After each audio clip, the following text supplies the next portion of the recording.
To better your economic circumstance and to curb inflation, it is advised that you get rid of these gold coins. Now, what would you do if someone made that recommendation to you? Well, Zimbabwe got that advice from the International Monetary Fund. And just wait till you hear their answer. Let's explore.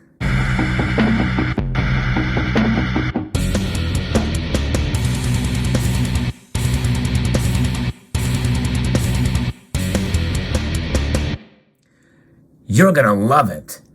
There is an answer for that, and Zimbabwe's answer was remarkable. I'm going to be referencing an article here that was sent to me by a member of the community that talks about this story that hopefully will make your day, because as you know, Zimbabwe has been producing gold coins that have been very popular, and they have done a great thing. In fact, a member of this community was actually able to procure one, and he sent me pictures, and it was amazing. And it is something to see. This is Zimbabwe, as you know, is a nation that has seen a massive hyperinflation. And I've talked about that on my channel some time. In fact, they had the second highest inflationary note in world history. And now they are minting these gold coins. And apparently the International Monetary Fund is not a big fan.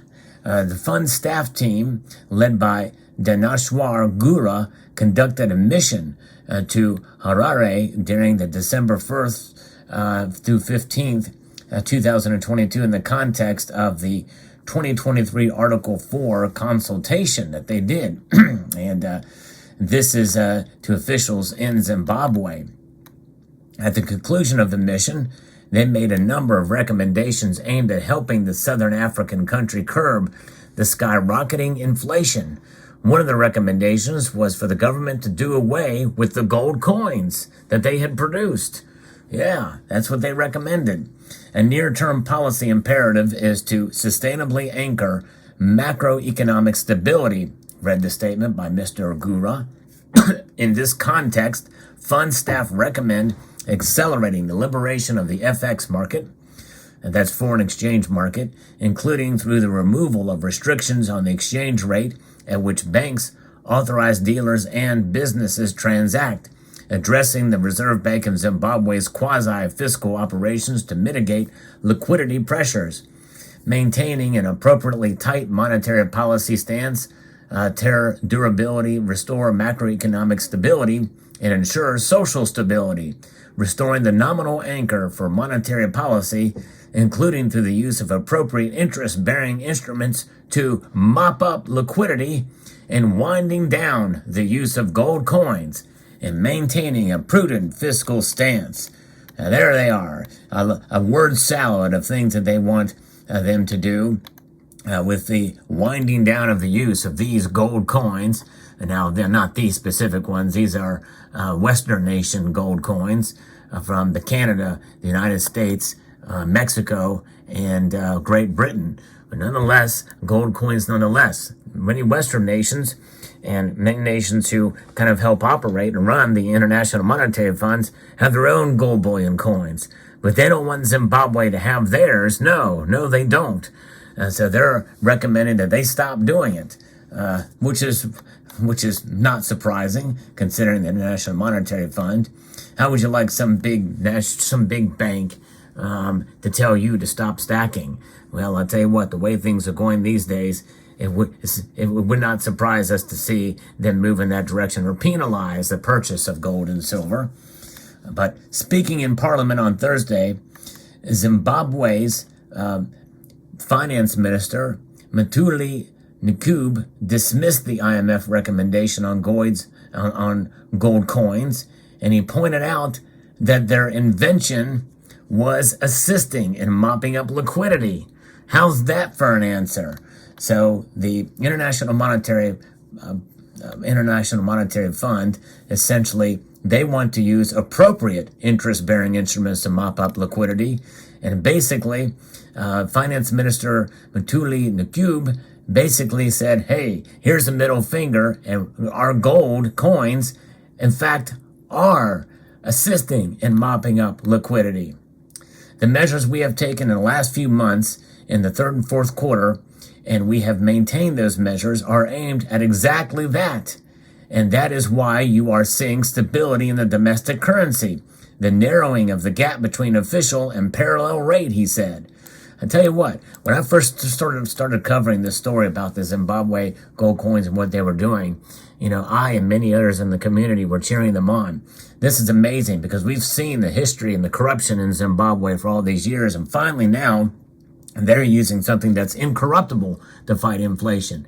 These are gold coins, because when they're sold, it's taking in the currency and something of value that people can have in their hands that will maintain its value no matter what currencies and what currency systems come and replace it down the road. Whatever Zimbabwean has that gold coin in their hand, they are holding a store of value that transcends currencies, monetary policies, cultures, corrupt governments or non-corrupt governments. It puts the power into the people's hands. It's amazing. It's a thing to celebrate, but the IMF does not like it at all. So what a great answer this is.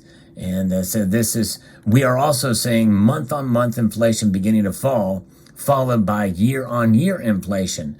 So the policies are working, and the positive real interest rates are working, and the fiscal tightness that we have been practicing is working. That is an amazing and great answer.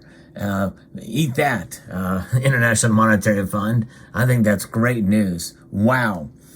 He goes on to say that the introduction of the gold coins, which are also assisting in mopping up liquidity while being a social value preservation for investors, are all contributing to deal with inflation and currency volatility.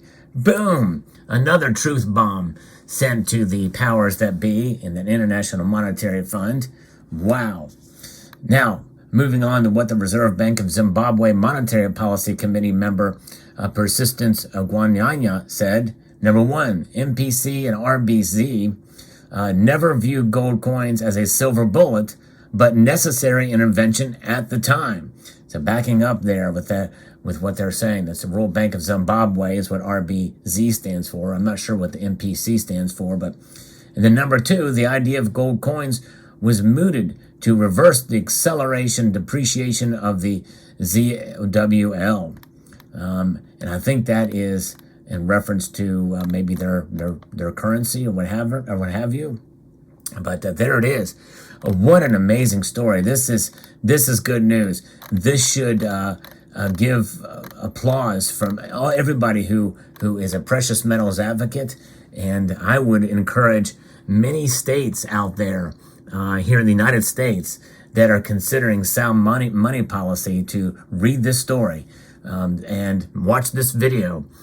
This is an amazing thing, that gold is definitely the ultimate answer to inflation, to ease inflation, and precious metals in general are a way to be able to combat insane fiscal policy that we've seen so often in the world and here in the United States. Right now, there's a debt limit crisis here in the United States, and all of that is around the value of the dollar too. A lot of these politicians, they aren't talking about the value of the dollar. We have $31.4 trillion in debt. It's the ceiling here in the United States in today's dollars. But it's surpassing inflation. It's a massive number. 1 trillion, or 5 trillion back in 2000, which is what the national debt was then, was still a lot less than 30 trillion today. 31.4 trillion to be exact. So there it is. But what an amazing thing. Those Zimbabwean gold coins are a lifesaver, and it's been amazing to see. Many of us in the community celebrate when a new nation comes out with a bullion coin, such as what Spain did in 2021. And they are continuing to produce those, and they're going to have other coins coming out with other animals coming in the near future. But you look at these examples here. These four coins are examples of Western nations that have had gold as part of their portfolio for a long time, and allowing investors to buy them and to protect themselves. against their own country's insane monetary policies that are robbing citizens of their value for their hard work and labor, which is what gold does. Gold protects your work. That's essentially one way to look at it. Gold is a metal that will preserve your purchasing power, preserve your wealth, and preserve your labor, the time and materials that it takes in order to make a living. Gold is the answer to that in a monetary sense.